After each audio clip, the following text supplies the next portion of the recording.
Ndinoziva shamwari Jesu anopinda vashamwari vamwe.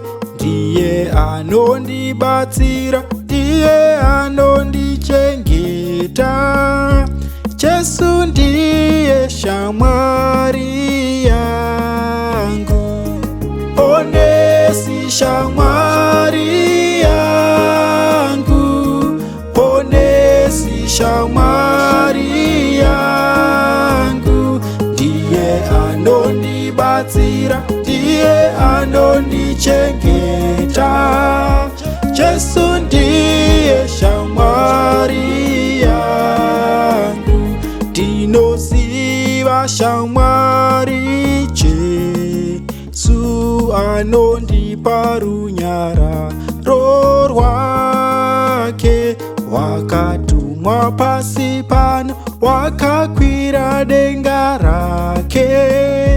Jesu ndiye shamwari yangu, ponesi shamwari yangu, ponesi shamwari yangu. Ndiye anondibatsira, ndiye anondichengeta.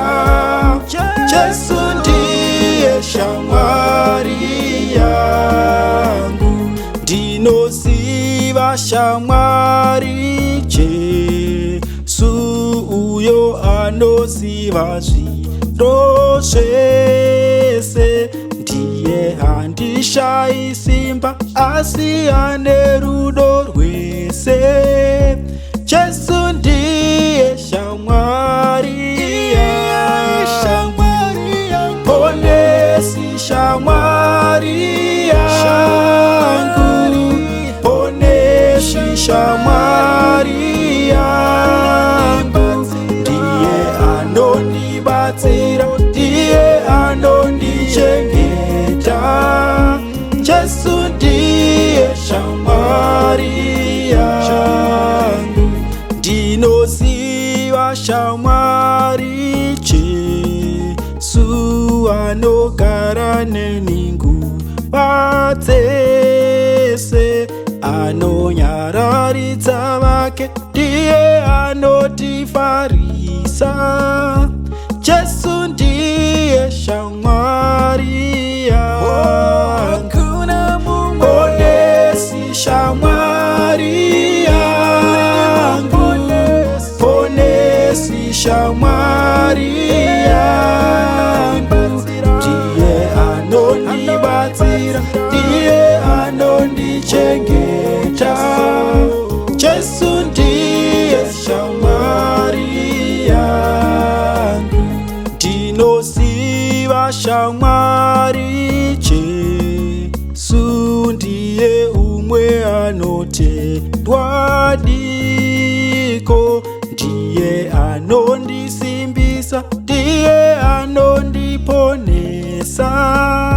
Jesu ndiye shamwari yangu, ponesi shamwari yangu, ponesi shamwari yangu. Ndiye anondibatsira, ndiye anondichengeta. Jesu ndiye shamwari yangu.